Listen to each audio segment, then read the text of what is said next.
My name is Jennifer Fitzpatrick. I'm the Director of Cultural Services for the City of Humboldt and a member of the Humboldt Area Arts Council. I'd like to begin by acknowledging we are on Treaty 6 territory and the homeland of the Métis. We pay our respects to the First Nations and Métis ancestors of this place, and we reaffirm our relationship with one another. So I'm so happy to be here today and to invite you in to have a closer look at our latest exhibit at the gallery, Stories of Immigrant Women. So this exhibit comes to us through a partnership of the gallery and OSAC. So OSAC travels shows like this through their Arts on the Move program. It's really important to be able to bring professional artists and exhibits such as this to rural communities. So we want to thank OSAC for their sponsorship of this exhibit, as well as for the sponsorship for this artist talk today. So I am thrilled to have Madhu Kumar with us, who is the artist for this exhibit. Hello and welcome, Madhu. Hello, Jennifer. Thank you for having me. Thank you. Absolutely. So your exhibit has been up for a couple of weeks at the gallery. It's receiving rave review from the visitors that we're having. If people haven't seen it, it features large-scale paintings or portraits of women who have traveled physically, emotionally, spiritually to new destinations. They've arrived in Canada from around the world, from Vietnam, from Bosnia, from Mexico. They found their way to Regina, and that's where they met Madhu. So let's kind of start there. Kind of talk about why you decided to focus on immigrant women for this portrait series. Yeah, it's just that because I have similar kind of experiences. So I myself is an immigrant woman who immigrated in 2001 in Toronto. And so when I saw all the struggles, so I thought, mostly all immigrants, not even particularly immigrant women, but all immigrants go through very similar experiences. So I could have done, stories of, men or children or anything, but I thought, doing story of immigrant women would be better because I myself is a immigrant woman. So it's not about what I felt, but it's the not particular my experiences, but all immigrants go through the similar kind of experiences, like they disconnect from their culture, they are displaced, they are away from family and friends, learning a new language.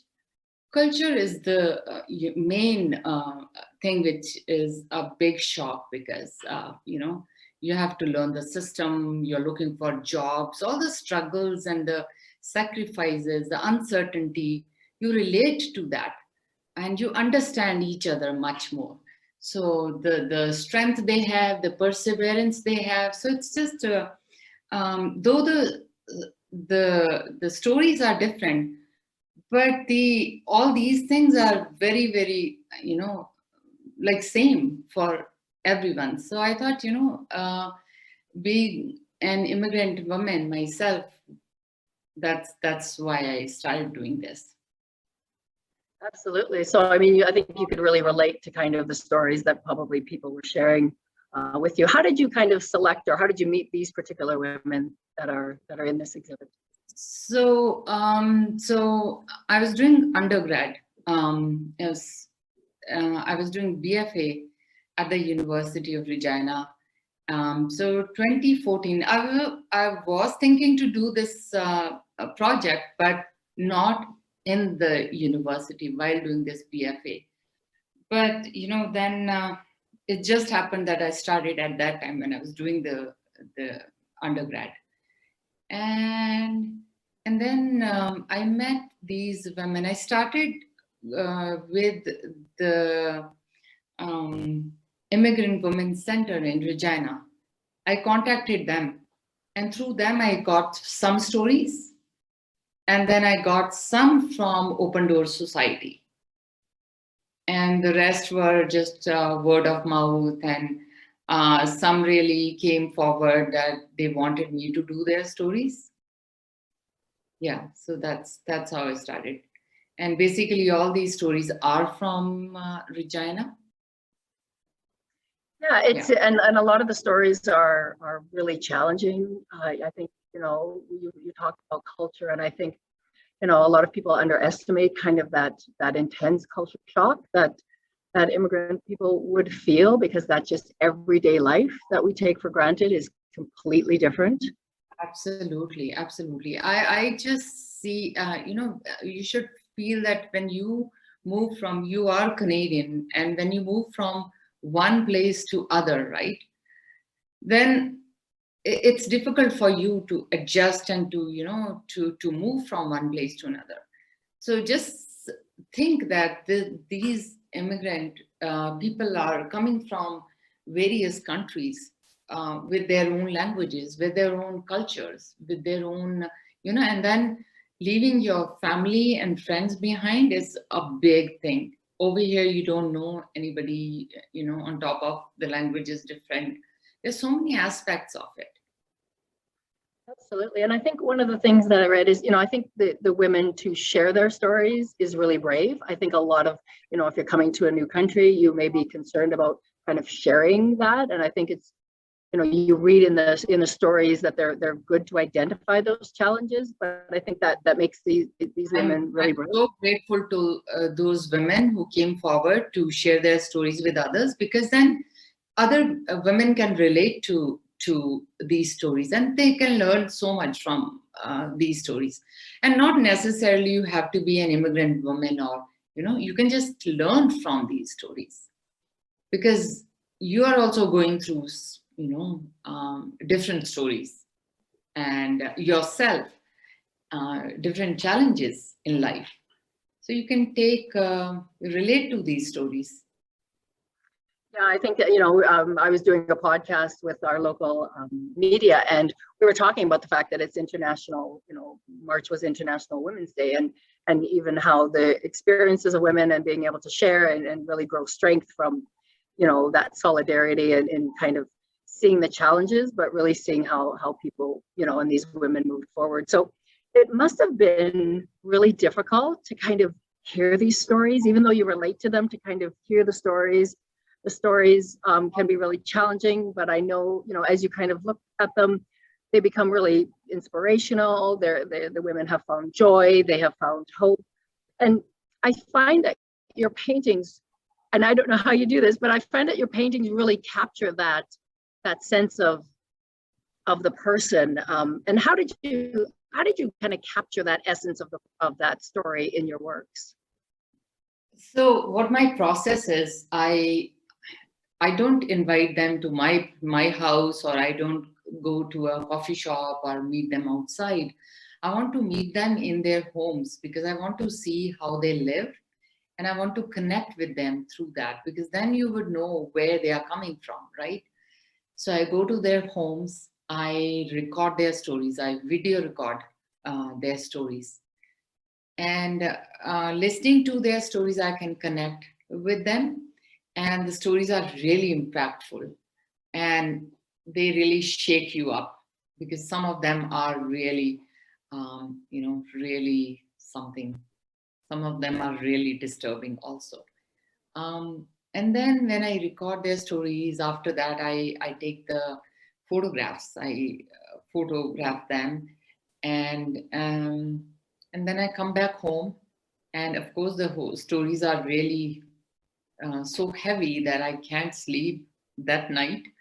I'm just thinking about them, and that process goes on. When I'm painting, also I'm thinking about them. So it's that connection with that, my subject, my sitter, and then after taking lots of photographs, then I see which what photograph will showcase them, their personality and then their stories. And sometimes I have to take two different photos and merge them, together. So that's, yeah, it's just it's more of intuitive. So I don't think too much. It's totally intuitive. Well, and I think that is one of the creative geniuses of artists. And so, I think, I think, we would invite people to come in and see that in person, because that, what you're explaining is exactly what you see before you. And I think it's also interesting, especially for our viewers, to also know that, the paintings are here. We've actually got the stories of the women printed for people, but also there's an Artifive app that people can download. It's free to download on your device, and we actually have one in the gallery if people don't have a smart device. And so you can hold them up to the paintings and you can actually hear your interviews. Why was that important to kind of include in this exhibition? Yeah, it's interesting. I don't know, but I feel it's very important. It's my personal belief that it is important, because when you hear their stories, it's just the augmented reality is just for 3 to 4 minutes. It's not the whole story I captured on the augmented reality.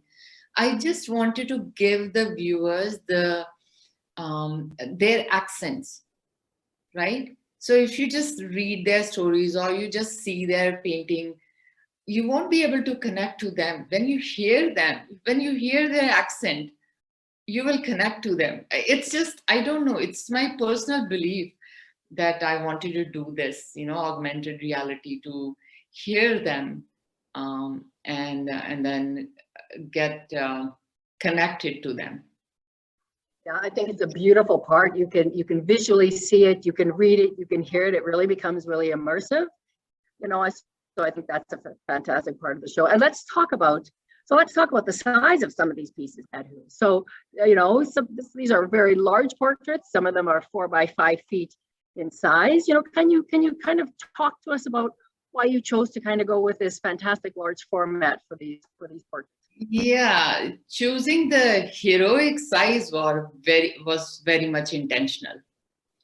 You see, traditionally, these large-scale paintings was done formally, the portraits to showcase the aristocrats or the queens and the kings, and also very important politicians or bank presidents, to show their importance, to show their respect. So I thought, these women are very important for me. So I wanted to have them in that heroic size. They're very important. And I just wanted to create the space for these immigrant women to be seen and heard. And when they see themselves in this large scale paintings, their lives have changed. They're so happy, and so I feel so good. I feel that I wanted to give them this the red carpet. I tell them, you're my Wonder Woman. So I just give them that platform to tell their stories, or to be heard or to be seen. Absolutely, and it's interesting because we have 9 of the portraits, and the gallery is not really large, but I mean, to only have 9 pieces in the show, and these women command the space. The size is wonderful. They really draw you in, and so as you mentioned, portraitures usually are that kind of royalty things we think about, and they're usually kind of portrayed as really formal, and yet your portraits seem more casual, they seem more inviting, the people really invite us in. The backgrounds seem really kind of everyday and what we would think to see in people's homes. And some of the backgrounds almost appear to be almost not as finished as the portraits, as the person themselves. Can you kind of speak to us about that?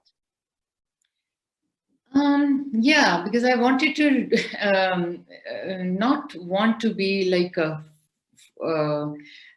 a photograph. So I wanted to go away from it, and it should be more like abstract kind of. But at the same time, I sometimes just leave the color, the way it is. It's just, I love it, so I just leave it like that. So it's just for that kind of effect, the abstract kind of effect. And the more I'm going to do, the others would be more like these, like abstract kind of. Yeah, it really draws your attention to that person, and specifically this one behind me. I mean, her eyes just completely draw you in, right? So Yeah. we've had the exhibit up for a couple of weeks, and we did invite the public to kind of send us some questions about what they'd like to know and what they'd like to hear from you, Madhu. So we've just kind of put a few of their questions together for you. So we talked about how you painted the women and that type of thing. So one of the questions was, they say the paintings have such beautiful expressions. So they talk about, they're looking for tips for people who are just starting out in portraits. How did you capture that expression? Oh, wow. Yeah. As I told you, it's all intuitive. Where do you start? Do you start with the eyes? Do you start with the face? No, I just, first of all, I don't like the white background, so I have to put some color on it. That's number one. After I sketch it. Sketching is the first one I do, and then I just do some color. It depends on what the photograph is, and then accordingly I do the underpainting, sketch it, and then I don't start with, I use big brushes, and I kind of hold it from a distance. And I'm a very quick painter, so I cannot do with small brush or with small strokes. I like doing big strokes and going all over the painting. It's not just one part. I will not finish any part. I'll go to one part first and then leave that and go somewhere else. I have to cover the entire the canvas with colors, and then I come back on a particular, and then I keep fixing again. I'm not on one particular place. I'm all over. So I keep checking whether it's looking good, not, where should I go more, things like that. So I'm all over when I'm painting. Okay, that kind of leads me to another question that one of our visitors had was, how long does it normally take you to do a painting? And is oil painting a good medium for the portraits? Yeah, I use oil paints. I love using oil paints. And it depends on, from taking these, getting these, stories, and then doing the video recording, taking the photographs. That is the, biggest time consuming thing, to interview them, to take photographs. Though I do it in just one sitting, I don't go to them again. It's the first time I meet them and the first time I take all this, photographs and video recording, and then come back home and then check out which, what to paint and the size of the painting. I generally want to paint a 4x5, 4 feet by 5 feet. And and then I start with the sketching and then putting some color in the entire canvas and start from there. So generally it takes maybe a month or maybe less than a month, or it just depends on my mood also, right? Sometimes someday you're really quick and you're satisfied with what you're doing, and on the other day you don't like what you have painted, and then so it depends on your mood as well and how the painting is going towards. Sure. So at the end of that, when you've decided that that painting is in your eyes finished, so I know it's said that you invite the person to name the painting. So did you bring back the woman, and kind of what was the reaction to seeing their finished product? Oh, this is my favorite part of the painting, When I finish it, I invite them to my studio to have a look. And when I see their expression, that is my reward. That is the favorite part of, So they come and then they are obviously, they like it. They are in a shock. They are in that aha moment because, initially, they don't know that the paintings are that huge, that big. I don't tell them anything, and they had never seen any of my paintings. They did not see my website or anything like that. So when they see themselves on these big paintings, they are in a shock and, that moment, which is really, really, I enjoy that moment a lot. And then I asked them to title their own paintings based on, it's very easy for me to title, but then I want the authenticity of the painting. I want to relate everything with the painting. So the titles are given by them. I tell them to take some time, seeing their paintings, seeing their stories, their backgrounds, what they want to title. It's not just that captured moment, but it's their life, entire life, So whatever they want to name or give the title to the story, that's what I ask them to. And then I ask them to give a message to the audience, for the public who are viewing it. And then you can take away so much from that also. Yes, the kind of the inspirational part of the exhibit that, what those women have been through and still look for joy every day, inspire, not just women, but inspire everybody to kind of look for that happiness and to keep working. And I think we're all a work in progress. And I think that's a really important message that this exhibit shows as well. Yeah. So those messages are not just for, just randomly given or, it's big. I ask them to give the message based on their life story, what they want to tell the viewers, what message would they like to give the viewer. Some of the messages are really good, big, and some are very short and sweet. So I just give them the liberty to do whatever they want to say whatever they want to say. Yeah, you've really given a voice to the women. And I think, as people come into the gallery and as this exhibit travels, it's been traveling in Saskatchewan for, a couple of years. I'm sure it's touched a lot of people. And I think you should be so proud of that. And these women as well should be kind of so proud of that message. And asking people to just pause and reflect, asking us to be, I think, kinder to our neighbors and just get to know the people who are in our communities. Yeah.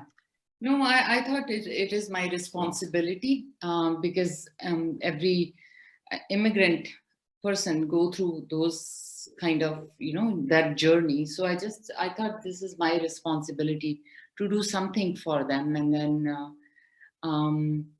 and yeah, so that's why I chose art as a tool to take on this responsibility and do something for them. Well, and we're very thankful that you did. So you've recently moved to Toronto. So do you plan on continuing this series, or kind of talk to us about what you're working on these days? Yeah, no, I'm planning to continue doing this. Even though I was thinking to just take a break or just think about it to continue doing this series. But when I did CBC did a documentary on my on this project, and when they were filming the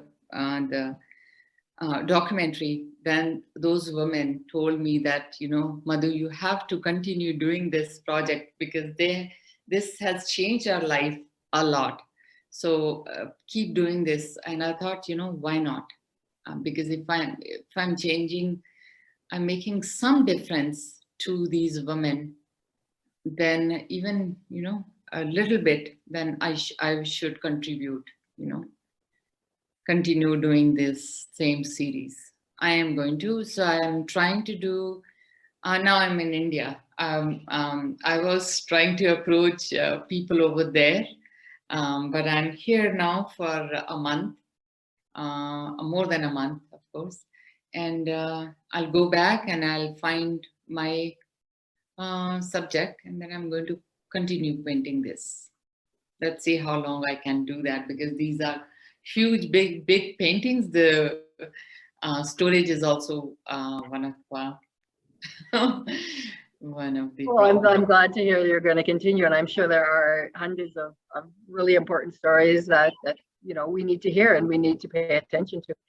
Before we let you go, is there anything else you'd like to share, kind of, on this chat? I just want to invite all the people to come and visit the gallery and check it out, and bring your family and friends, and don't miss this opportunity. This is very powerful, I guess, the exhibition and my subject. And these women, these are very strong women, and you must hear them. I agree, and we do invite everybody to come down. Well, thank you so much, Madhu, for joining us today. Me, and also having my show over there. I'm really feeling great about it. Yeah, well, we're really lucky to have your exhibit here in Humboldt, and we do want to shout out again to OSAC for bringing this exhibit to Humboldt and for funding this Artist Talk with Madhu today. Gallery is open Tuesdays to Saturdays from 1 to 5 p.m. So we invite you to come down and really be inspired, as we have been today by Madhu. So thank you again for joining us today. Thanks to you, and thanks to OSAC as well. Enjoy the show. Thank you.